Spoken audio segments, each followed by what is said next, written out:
outclass the Cornite Berserker Astartes in a duel, giving himself enough time. I don't think that's the work of a coward. A baited 1v1? A duel? G'day guys and gals. What's up, man? Commissar Cain, a name that puts hope into the hearts of every loyal son and daughter of the Emperor and strikes fear into even Abaddon himself. Not just a hero of the Imperium, the hero of the Imperium. The man that single-handedly saved Pearlia from the Greenskin Menace, prevented the forces of the 13th Black Crusade from obtaining an artifact that could spell the end of the Imperium, crushed a Necron Tomb World uprising on the ice world of Nusquam Fundamentibus. Bit of a mouthful. This dude has uncovered and put down multiple Genestealer infestations, prevented the victory of multiple Hive fleets, crushed Chaos cults, and even banished a demon Prince of Slaanesh. He did all of this on the front in person. So why do so many Warhammer fans think he is a coward that just happens to end up in the wrong place at the wrong time and clutch it through sheer luck? How can a Who was that, Civil War general? What he did, or at least how people describe him, is he failed his way to the top. Like, he lost battle after battle after battle, but for some reason, he ended with a win. man be both the Imperium's most decorated war hero, but also its biggest coward? The answer is watch this video, you impatient little sperm brain. What do you think this is, a YouTube short? Okay, there we go. Cain's origins were mysterious, but we know they were humble from the brief lore we have about his parents. Early on, we could tell that he had bravery in his blood. Born on a hive world, likely in the lower slums, Cain developed extremely acute survival instincts, as well as an almost So he was a slumdog millionaire? to orientate and navigate underground environments. His parents were both guardsmen who were killed in battle against the Kroot, making Cain an orphan and inducting him into the Schola Progenium, which was like a special college for the Imperium's elite that would lead to very influential roles. So how did some poor orphan of some guardsmen get into the Schola? Well, it's also said that people who serve or die bravely in service to the Emperor can get their kids into the Schola. So more than likely, Cain's parents died like absolute fucking badasses, which was so impressive and impactful that Cain was given a golden ticket into the life of the elite. He was put into service. I wonder if that's real, because every time a soldier or an officer retires, they're almost always given one rank up as a final thank you. So that way, their pensions would be higher, or at least the pensions for their family would be higher. So I guess it's probable that whoever's writing their reports would fudge it a little bit in order to get the children of the guardsmen to get a better life. Service in the Wait, do guardsmen even get a pension? Commissariat and graduated to become Please put it down in the comments. Commissar, being noted for his exceptional swordsman skills, gut instinct, and common sense. Cain's survival instincts were so overtuned that his only real goal in life was to not die. The two ways to achieve that is Good way either to live avoid life. danger or be so good at dealing with danger that danger is no longer dangerous. Cain tried to opt for the first option but ended up really fucking sending it into option 2. To try avoid danger, he attached himself to an artillery unit. His logic was that by being with dudes who bomb the enemy from ages away, he could avoid anything too spicy. On paper that made sense, but the reality of his future would soon become apparent to him. Cain's forces got ganked by some Tyranids, which made Cain shit himself, jump in a salamander, and try drive away from the battle, like full-on desertion specs. This is a big reason why people think Cain is a coward, but to be fair to him, imagine you're in your first war zone. You're expecting to just drink Tanner tea and bomb greenies from 10 kilometers away, then bang! You get flanked by some random Tyranids who shoot guns that use smaller Tyranids as ammo, that bury into your skin and eat you alive from the inside out. Nice. I'd fucking leg it as well. Fortunately for Cain, his desertion resulted in him bumping into some stealthy Nids, which led to a bunch of random shit that resulted in said So he stealthy did Nids fail getting his way baited to the and top. beaten, saving the day. This isn't the defining moment that made him the hero of the Imperium, although it wasn't a bad start. Honestly, after this one act of cowardice that turned out quite well, Cain was a certified badass after this, knowingly entering enemy strongholds, overcoming said enemy, and then being remarkably free from PTSD afterwards. Nice. Like, he would say he was scared and didn't want to do it, but 9 times out of 10 when he went on a suicide mission, it was because he didn't want to let people down, or at least that's what he told himself. In reality, soldiers that have actually performed well after when they were interviewed in documentaries, they said that they forgot about the fear. What was that novel, American Civil War? The Red Badge of Courage. Wait, who was the author? Hold on. Anyways, Apart from that particular book, soldiers that have been recently interviewed in the recent wars, they've said they forgot about the fear for the simple reason that they didn't want to let their friends down. They didn't want to let anyone down, so they had to do their jobs. They were so focused on their jobs that they forgot to be afraid. Wait, apart from the Red Badge of Courage, there was this other book. Yeah, the Banners of Shenandoah. It was a story about the flag bearer the flag bearer.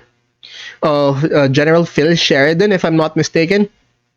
Reality, I mean, how he described it is that he forgot to be afraid because he needed to be there for the general. Courage and a sense of doing what is necessary was a much larger motivator for Cain, even if he didn't think it was. Like the dude would say to himself, ah shit, they want me to walk into a Necron tomb world, close a dolmen gate and save the day. I could say no, but then people wouldn't think I'm a hero, and being a hero means I get to enjoy the cooking of the Lord Commander's personal chef, so... That's not how they describe it. They just said that, at least IRL soldiers, they just said that I can't let my people down. I can't let my friends down. Damn, here I go again. Like, Cain, mate, you aren't fooling me. You're a fucking hero, just admit it. By the way, that quote I just paraphrased is pretty much a word-for-word thought process he had when he accepted one of his many suicide missions. Another key reason why people think Cain is a fraud is because of Alpha Buzz's hero video, where he memes the fuck out of Cain. Whilst this video, like all of his videos, are hilarious, it's also extremely inaccurate and a terrible reference for understanding Cain and his lore. Whenever Cain clutched his way out of hectic situations, it wasn't because he tripped and knocked over a rock that hit a tank which exploded and killed the Orc war boss. He survived because he is an obscenely intelligent, competent, and skillful warrior. He was good at his job, or he's good at his job. Was his PTSD. Cain doesn't give a fuck about mental health issues. He's actually like immune to depression and shit, it's hectic. And despite the fact that he should be a shell-shocked head case, he has never had a breakdown or really worried too much about the fact that he's nearly died like 50 times. The only time he entered mild temporary shock is when he thought his best friend and aide, Jurgen, had died, which if anything just shows how compassionate he can be. Other than that, he was right as rain no matter what. Inquisitor Amberly Vale labelled Cain as the greatest swordsman she had ever encountered in the galaxy. Quite a compliment. Fucking Inquisitor who would have met countless top-tier swordsmen, but our boy here is her number one. It's no surprise either that she would say that. He beat an Orc war boss in a 1v1, outclassed the Cornite Berserker Astartes in a duel, giving himself enough time. I don't think that's the work of a coward. A baited 1v1? A duel? For his trusty companion Jurgen to finish off the brute. He beat a loyalist Astartes in a friendly duel to see who could land the first hit. I mean, the mad lad got ambushed by an invisible psyker and still beat him in a melee fight. Who does that? Dude has never lost a duel, either outright killing his opponent no matter how much more physically powerful they are, or holding his own for long enough that his allies can take out the target.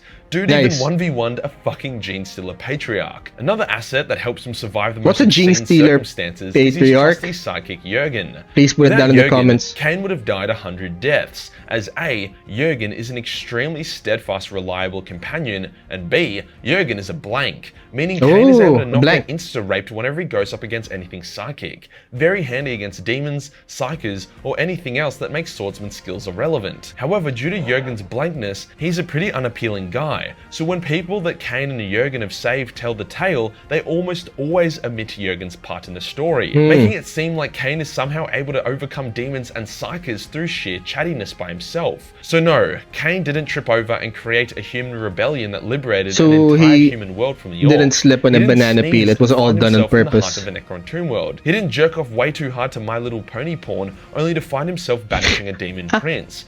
All these actions, although he didn't actively seek them out, were completed deliberately by a wildly capable and inspiring man, as well as his trusty sidekick. Another thing that keeps Cain alive is how much people want to keep him alive. See, Commissars aren't usually very popular. They are the ones that shoot guardsmen in the heads as a form of discipline. Cain realizes that if he were to just start shooting guardsmen he didn't like, next time he needed the regiment to save him, they would take their time, dooming him to die. And that would be if he was lucky. It's common for unpopular... So he's a good officer and the men chose to keep him alive. That makes sense because the replacement might get worse, honestly.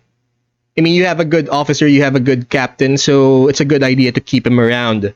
Because the officer's replacement might not be a good guy. Commissars to find themselves full of las bullets in the heat of an intense battle as a result of mass concentrated friendly fire. But by Cain being a good leader and genuinely caring about his men and women under his command, they are all extremely eager to follow his instructions to the letter and save his ass whenever he needs them to. Cain tells himself that he is only nice to his soldiers so that they have his back. But you can so tell they by wouldn't the way shoot he him in the remembers back. names, forms genuine friendships, and actively attempts to reduce casualties that he does give a shit. This next bit isn't relevant to his lore or character, but Cain gets laid. Like, a lot. His best conquests include an Inquisitor, an heiress to an entire planet, and a Mechanicus engine seer, among many, many more. Cain goes bang! All this is all well and good, but in the setting of 40k, great swordsman skills, a single blank, and an overused cock is rarely enough to survive for long. Like, Cain has been in battles alongside Terminator Astartes, and the Terminators are the ones that got killed. Well, here is a bit of a cheeky theory, some headcanon, as to why Cain is so lucky. Yes, I agree he is lucky, although he helps that luck greatly by being extremely competent. That luck seems to come from numerous times where the God Emperor put an opportunity in front of Cain and Cain has taken it. Maybe that is the case. It's already been seen in the lore that at times, so he's protected by the Emperor. For greatness. Take Saint Celestine for example. There is also a short story where a Nergalite demon boards an Imperial ship and is genuinely about to destroy it through sabotage, dealing an extremely crippling blow to a key ship in a key battle. The Emperor empowers a lowly crewman on the ship to give his life to stop the demon. Not to mention the time that the Emperor intervened to save Guilliman's life and set Nurgle's garden on fire. So we know that the Emperor can and has intervened multiple times. What if Cain is one of his chosen ones? What if Cain embodies everything Can someone put it down in the comments? When he saved Guilliman's life, was he already entombed in the throne? Or entombed to the throne? Is that how it works? Please put it down. About humanity to a point where the Emperor has literally blessed him to make him a hero, a person to aspire to be like, so that more of the Imperium will follow suit. After all, Cain isn't very religious, calling people of the ecclesiarchy a bunch of Emperor botherers. He is also very resistant to chaos corruption, he cares about his men, and he isn't overly xenophobic. Like, Cain has prevented a number of wars with the Tau through sheer... Is that how it works? His love protected him? I mean, that's Harry Potter, right?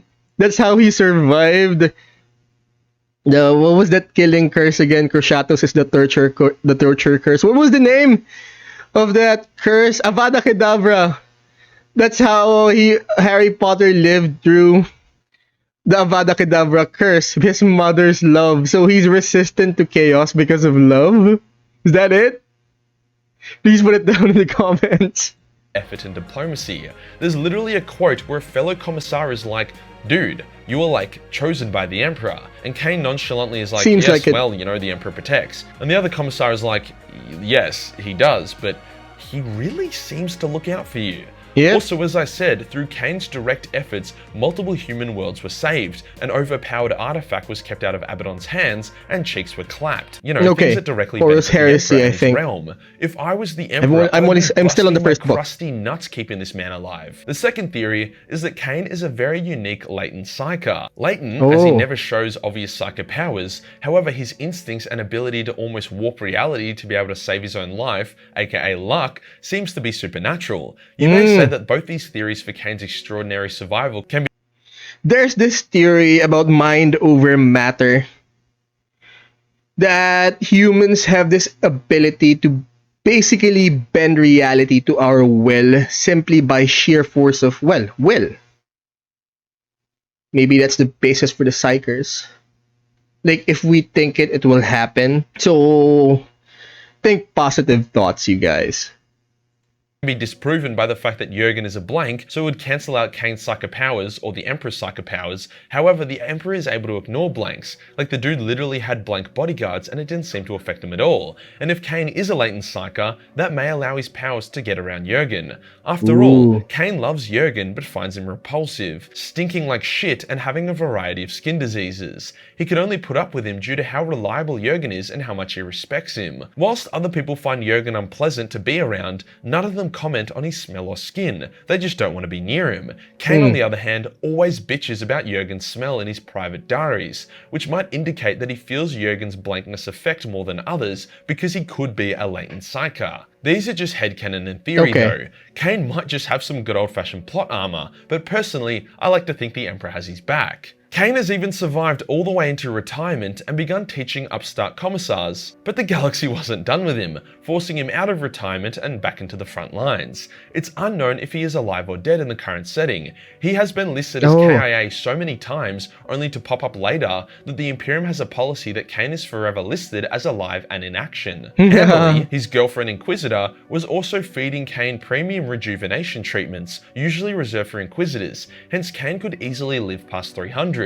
Especially if we factor in his potential latent psychopowers or the Emperor's hands on his balls. In fact, the only person who has said Cain is dead is Amberly. However, she wrote that as an editorial note in Cain's personal diary, a diary that was then published to other Inquisitors. As such, it's more than possible that Cain is alive, and Amberly wanted him to finally have some peace in Let's his just think of him as alive, shall we? Fake his death. Honestly, even if Cain's dead cold body was buried, I still wouldn't count him out. He has faced the greatest horrors in the galaxy, multiple times each, and all he's lost for it was a couple fingers which he happily replaced with advanced augmetics that have saved him on numerous occasions. Cain isn't the hero of the Imperium because people think he is. He's the hero of the Imperium because he fucking earned it. If you enjoyed the video and you want to support the channel, then Patreon is the place to be, where there's a boatload of nudie cosplay photos as well as some cheeky Battle Mace 40 million hentai. Hit the subscribe button and hit the real subscribe button for more heroic content. Join the Discord for more memes and I'll see you in the next one. Peace.